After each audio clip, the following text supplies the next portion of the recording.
인권보호 수사 규칙에 따른 저희의 정당한 요구이기 때문에 당연히 그에 따라서 특검팀이 비공개로 저희를 소환해야 한다고 생각을 하고 있습니다. 윤석열 전 대통령 소환 딱 하루 전입니다. 윤 전 대통령은 내란 특검에 비공개 출석을 주장하면서 당황스러운 입장을 냈습니다. 출입 방식이 협의되지 않더라도 출석은 하겠다는 겁니다.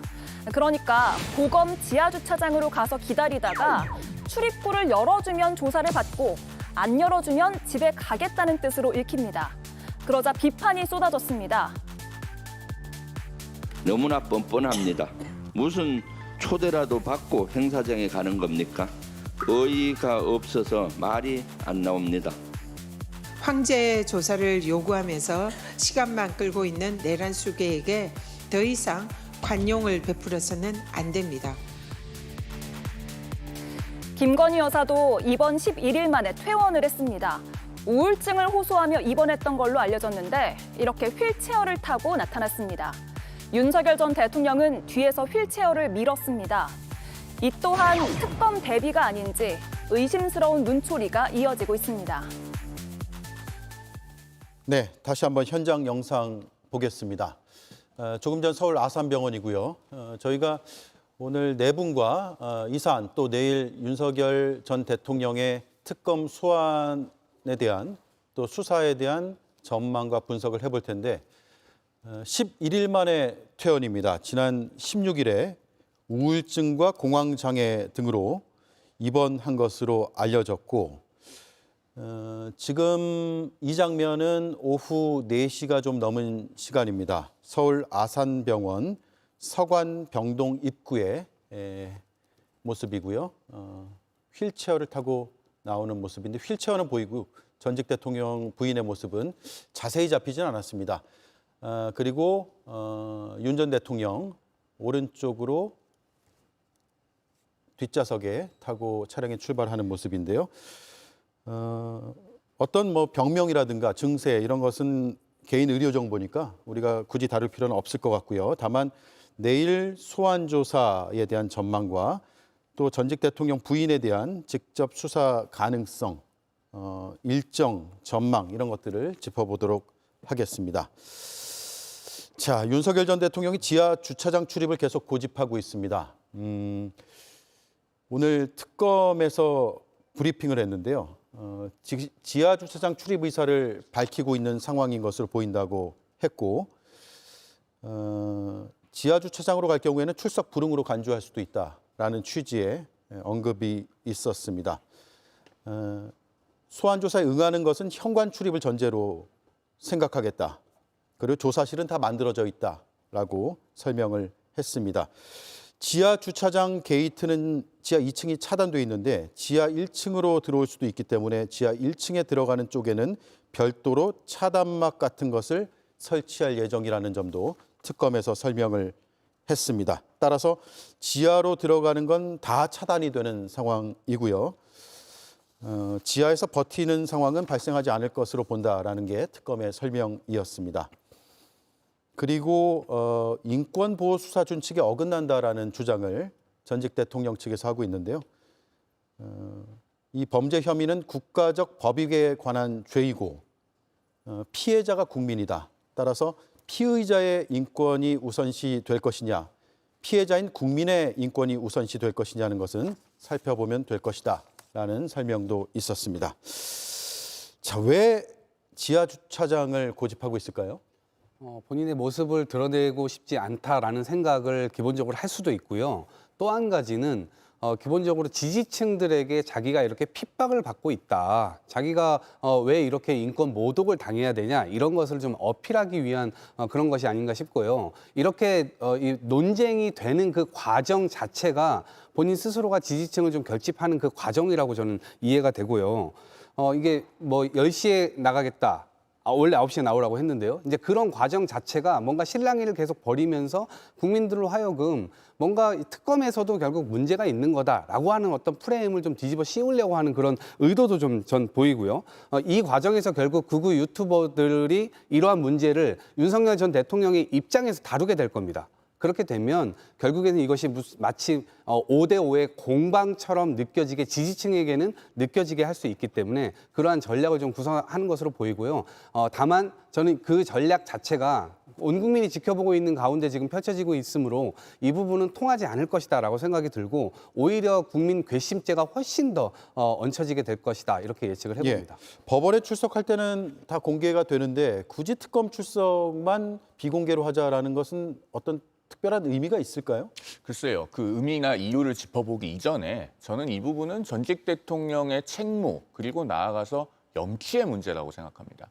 윤석열 전 대통령이 아니라 그냥 그 이름표를 떼고 피고인 A 또는 피의자 A라고 하면은 법원에 출석하든 검찰에 출석하든 특검에 출석하든 그 출석하는 과정에서까지 망신을 줘야 될 이유는 없습니다. 그렇기 때문에 문재인 정부에서도 2019년에 검찰 인권보호수사준칙 또 수사공보준칙 이런 것들을 개정해서 포토라인을 없애지 않았습니까? 예. 조국 전 법무부 장관이 그렇게 해서 비공개 출석을 한 사례도 있었죠. 그런데 윤석열 전 대통령 같은 경우는요. 전직 대통령이에요. 전직 대통령은 국민 앞에 언제나 가장 진실해야 될 책무가 있는 겁니다. 그렇기 때문에 특검에서 묻든 뭐 정규 검찰이나 경찰이 묻든 법원이 묻든 그 이전에 우리 언론이 물어도 지금 영상에도 나오고 있습니다마는 내 지지자들을 보기 위해서 비켜달라 이렇게 할 것이 아니라 질문에 답해야 되는 것이 전직 대통령이거든요. 마찬가지로 그 책무의 연장선상에서 지금 윤석열 전 대통령은 비공개 출석을 고집할 염치가 없는 상황이다. 저는 그렇게 평가합니다. 예. 전직 대통령으로서의 책무에 충실해야 될 때다. 이렇게 말씀드립니다. 예.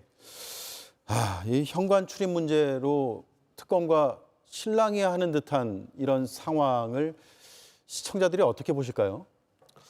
일단 윤석열 전 대통령 입장에서 살펴보게 되면 지난번에도 체포영장 집행 과정에서 굉장히 무리한 행동을 하지 않았습니까? 그때도 아마 많은 국민들이 걱정을 하는 그런 시선들이 굉장히 많았죠. 이번 출석 문제와 관련해서 지하 주차장을 통하든 현관을 통하든 수사에 임하고 수사에 응하고 그 관련된 조사를 잘 받는 것 자체가 국민의 눈높이에 맞는 행보라고 할 수가 있는데 무슨 그 지하 주차장 출입과 관련해서 이렇게까지 문제를 일으킨 것 자체가 어떻게 보면 윤석열 전 대통령이 굉장한 고집을 계속 피우고 있는 것이 아닌가.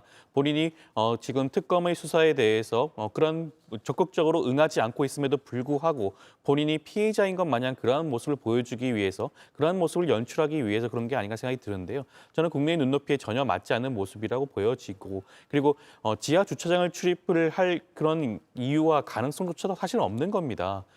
지금 앞서 말씀드렸던 인권 보호 수사 준칙의 경우에도 지하 주차장을 이용해야 한다는 그런 규정은 나와 있지는 않거든요.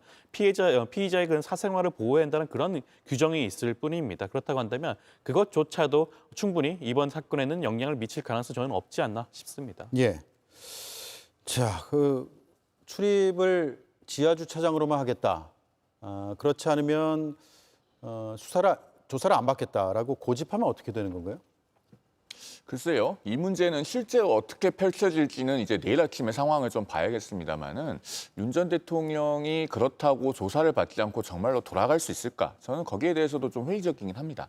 만약에 이제 조사를 안 받고 돌아가게 되면은 지금 조은석 특검의 어떤 그 어그레시브한 수사 스타일로 봤을 때는 체포영장을 또다시 청구할 가능성도 있다고 보여져요. 물론 그 경우에 어쨌든 윤 전 대통령이 조사를 받으러 오긴 했기 때문에 예. 정말로 조사에 응하지 않는 태도로 볼 것이냐, 법원이 그렇게 볼 것인지는 또 별개의 문제겠습니다만은 굳이 체포영장이 청구되고 그것에 대해서 방어해야 되는 어떤 위험을 감수하기보다는 그래도 조사를 받지 않을까 하는 쪽에 조금 더 무게가 실리기는 하는데요. 예. 그러나 여태까지 그 공수처와 경호처가 대치했던 올해 1월의 상황, 그리고 그 이후에 탄핵 심판 변론 과정에서의 전개된 양상들, 그리고 파면된 이후의 여러 가지 거동들에 비추어 봤을 때는 사실 통상적인 어떤 논리로만 예상이 가능한 분은 아니라고 생각됩니다. 예. 그렇기 때문에 내일 오전에 어떻게 상황이 전개될지는 조금 봐야 되는 측면이 있는 것이죠. 예. 체포영장 발부 가능성도 발부가 아니죠. 청구 가능성도 있어 보이세요? 만약에 내일 그 출석을 함에 있어가지고 현관을 이용하지 않고 지하 주차장 출입을 고집할 경우에는 저는 그럴 가능성도 있어 보인다고 보여지고요. 저는 더 나아가서 지금 조은석 특검 입장에서는 체포영장 단계를 건너뛰고 구속영장을 신청할 가능성은 저는 있지 않을까 싶습니다. 이미 관련된 수사가 상당 부분 진척이 된 부분도 있고 이미 체포에도 제대로 응하지 않고 수사에도 협조하지 않은 상황이다 보니 체포영장을 단계를 거치지 않고 구속영장을 통해서 바로 적극적인 그런 강제 수사에 임할 가능성도 좀 높지 않을까 싶기도 합니다. 예. 조은석 내란 특검팀에서는 법원이 피의자가 특검에 출석 요구가 있을 경우 응할 것을 밝히고 있어서 체포영장을 기각한 것이다라고 지난번 체포영장 기각 때 사유를 저렇게 판단해서 밝힌 바가 있습니다. 즉 특검이 요구하면 나가서 조사받겠다라고 했기 때문에 영장을 기각한 것인데 지하가 아니면 안 된다를 계속 고집할 경우에는 저 법원의 판단이 달라질 수도 있지 않을까라는 생각도 듭니다. 어떻게 판단하고 있습니까? 윤석열 전 대통령 입장에서는 지금 이 상황을 수사의 영역이 아니라 정치의 영역으로 끌어들이고 싶은 걸로 보입니다. 지금 만약 윤석열 대통령이 순수히 특검 측의 모든 요구사항을 다 들어주게 된다면 본인의 지지층에서 이탈이 생길 수도 있습니다. 그렇기 때문에 본인이 조금 더 이 주도권을 잡고 있는 모습을 보일 필요가 있어서 저렇게 행동하는 것 같습니다. 사실 정치인이 수사기관과의 신경전을 벌이치는 일은 사실 흔히 있었습니다. 그런데 지금 윤석열 대통령 같은 경우는 신경전을 벌이기 위해서는 명분이 있어야 되고 그 명분을 토대로 국민적 여론 지지가 있어야 되는데요. 예.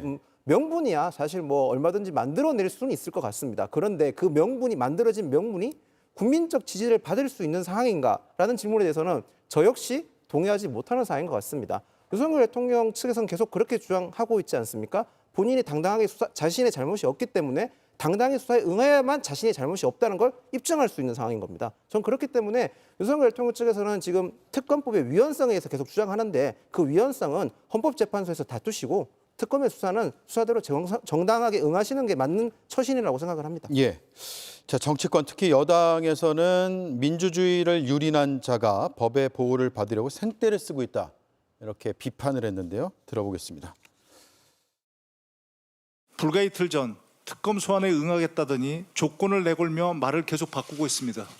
민주주의를 유린한 자가 법의 보호를 받으려고 생떼를 쓰고 있습니다. 사법부의 오판이 내란 수계 윤석열에게 수사 불응의 명분과 자신감을 심어준 꼴이 되었습니다. 8번의 수사기관 소환 요구를 모두 회피하며 법치를 모독하는 내란 수계 윤석열에게 더 이상의 특혜는 사치이자 시간 낭비입니다. 예. 민주당에서 생떼를 쓰고 있다고 판단하신 거네요. 네, 아니 뭐 이 정도 됐으면 당연히 자기 발로 나와서 조사를 받아야 됨에도 불구하고 차일피일 계속 다른 핑계들을 대고 있잖아요. 그리고 실제 나오기로 본인도 결정을 해놓고 이래서 안 된다, 저래서 안 된다, 뭐 제가 볼 때 뒷공무니로 들어가겠다 이러한 요구는 그 특혜와 성역, 예외 이런 것 자체를 요구하는 것이기 때문에 대단히 부당하다 이렇게 생각하고요. 법은 또 만인의 평등하다고 얘기를 했고 또 특검 입장에서는 법불 악위 이거요. 이 법은 권력에 아첨하지 않는다 이 용어인데 이거를 원래 이원석 전 검찰총장이 쓰지 않았습니까? 윤석열 전 대통령이 임명했었던 바로 그 검찰총장이었는데 그때 김건희 여사 수사를 앞두고 결국 수사팀 꾸려라라고 얘기했지만 바로 일주일 뒤에 수사팀을 다 바꿔버리지 않았습니까? 뭔가 이 법 자체를 본인 스스로 유리하게 계속 활용하는 그런 능력을 국민들 앞에 보여왔고 특히나 내란 이후에 많은 수사기관에서 조사받으러 나와라라고 얘기를 했지만 뭐 우편을 안 받는다는 등 뭐 계속 그러한 핑계들을 대면서 사실상 수사기관 자체가 감히 너희가 나를 수사하려고 해? 이러한 인식을 보여줬단 말이에요. 근데 특검이 이제 들어섰습니다. 국민적 열망을 담은 그 특검이 출범해가지고 이렇게 지금 조사를 받으러 나와라라고 얘기를 하고 있는 것인데 그걸 가지고 저렇게 실랑이를 하는 것 자체는 저는 아무런 반성적 태도, 성찰적 태도를 보이지 않고 있다라고 하는 점에서 대단히 큰 문제고요. 그 오늘 아까 영상에서도 김건희 여사 뭐 휠체어를 모는 그런 장면들을 통해서 본인 스스로는 뭔가 연민이나 이런 것들을 이 국민들께 보여주고 싶겠으나 그 모습 자체를 국민들께서 믿지도 않을 거니와 이 자체가 오히려 국민들 속을 우라통을 더 터지게 만드는 그런 행동이 아닐까 싶습니다. 예. 자, 체포영장 청구가 된 뒤에 최근 한 사나흘 정도 입장이 어떻게 바뀌었는지 다시 한번 그래픽으로 정리해드리겠습니다. 지난 24일 특검 요청에 따라서 소환에 적극 응할 것이라고 했고요. 그리고 25일 저녁 7시쯤에 윤석열 전 대통령 체포영장 기각 후에 내란 특검에서 소환을 통보했습니다. 졸렬한 행태지만 당당히 응할 것이다 라고 했는데요. 바로 비공개 특검 출석을 요청을 했고 비공개를 넘어서 이제 좀 더 구체적으로 요구사항이 나왔습니다. 지하주차장 출입을 하겠다라는 취지였고 현장에서 협의를 해서 특검과 협의를 해서 지하주차장으로 들어갈 수 있는지 여부를 판단해 보겠다라는 입장이 나왔습니다. 입장이 계속 이렇게 조금씩 달라지고 있는 것이죠. 그리고 지난해 12월부터 최근까지 수사기관의 소환 통보에 얼마나 불응해 왔는지도 정리를 해봤습니다. 지난해 12월 15일 검찰의 소환 통보가 있었는데 불응했고요. 다음 날 검찰의 소환 역시 불응을 했습니다. 그리고 사건이 공수처로 이첩이 됐고 지난해 12월 18일 공조수사본부에서 소환 통보를 했지만 불응, 또 불응. 그리고 올해로 넘어와서는 최근에 6월 5일에 경찰 특수단에서 소환을 또 통보했지만 불응. 출석 요구는 최근에 3차례 응하지 않았습니다. 총 8번으로 계산이 되네요. 이런 모습들, 좀 비슷한 지금 우리가 분석을 할 수밖에 없는데 이번에 이제 9번째 불응하면 그렇다고 8번이나 불응했기 때문에 적극적으로 응하는 모습은 아니겠으나 9번은 정말 부담 아니겠어요? 당사자한테도? 그렇죠. 일반적인 피의자라고 한다면 8차례 불응할 생각조차 아마 못할 겁니다. 첫 번째 소환 조사 때 당연히 응할 수밖에 없을 것임에도 불구하고 윤석열 전 대통령만 이렇게 8차례나 수사에 불응을 하고 이번 소환 조사 요구에 대해서도 굉장히 이례적으로 지하 주차장 이용을 주장을 하면서 제대로 된 수사를 받을 의지가 있는 것인지에 대한 의구심을 드러내게 하지 않겠습니까? 그러한 측면 살펴보게 된다면 굉장히 부적절한 처신을 하는 것으로 보여지는 것이고요. 그렇지만 아마 지금 조은석 특검의 입장에서 굉장히 강경한 모습을 보여주고 있습니다. 지하 주차장을 이용을 고집을 한다면 이것은 소환 조사에 응하지 않은 것으로 보겠다는 입장을 밝혔기 때문에 아마 윤석열 전 대통령 측에서도 이번 소환 조사에는 응하지 않을 도리가 없지 않을까라는 생각도 들고요. 이번에 만약에 끝까지 지하 주차장 이용을 고집을 하면서 조사에 응하지 않게 된다면 이것은 법원 입장에서는 더 이상 체포영장을 발부하지 않을 도리가 없을 정도에까지 이르게 될 수밖에 없습니다. 그렇기 때문에 그 부분도 함께 윤석열 대통령 측에서는 고민하지 않을까 싶습니다. 예. 출석을 하더라도 진술 거부권 행사 가능성도 또 있어요.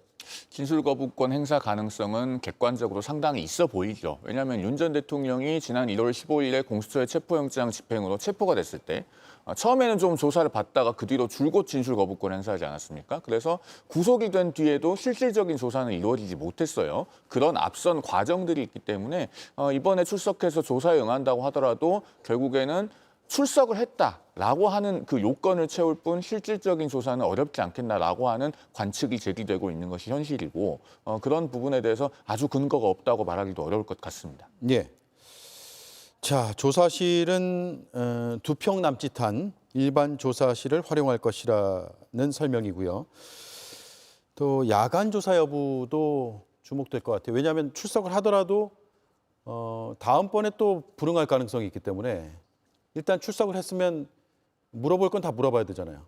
당연히 물어봐야죠. 그런데 9시 이후가 되면 본인이 동의를 하지 않으면 그 다음 날로 그냥 넘어가게 됩니다. 예. 근데 특검 입장에서는 강경하게 그래 좋다. 피의자가 가진 권리나 이런 것들은 다 보장해 주되 그 다음 날도 부르면 당연히 나와야 되겠죠. 안 나오면 바로 체포당합니다. 그렇기 때문에 이제 특검에서는 저는 그러한 카드를 기본적으로 갖고 있다 이렇게 생각을 하고요. 안타까운 것은 과거에 우리가 공수처가 실제로 체포를 해왔고 그리고 거기서 조사를 하려고 했는데 그때도 아무 말도 하지 않았어요. 그렇기 때문에 그때도 그냥 넘어갔거든요. 그런데 그거를 합친다 하더라도 정말 놀랍게도 12월 3일 계엄 이후에 다른 이 연루자들은 대부분 다 조사를 받았는데 놀랍게도 이 윤석열이라고 하는 사람은 단 한 차례도 조사를 받지 않았습니다. 그렇기 때문에 여기에 사태의 심각성을 아마 전 특검이 굉장히 크게 느끼고 있다라고 생각을 하고 있고요. 이게 어찌됐건 신병 확보라든가 이런 부분들은 이 발언을 안 한다 하더라도 혹은 이 9시 이후에 못 한다 하더라도 전 그 뒤에 특검이 가진 어떤 권력을 통해서 결국에는 이 발언을 좀 끌어내는데 그런 노력을 많이 하지 않을까 싶습니다. 예.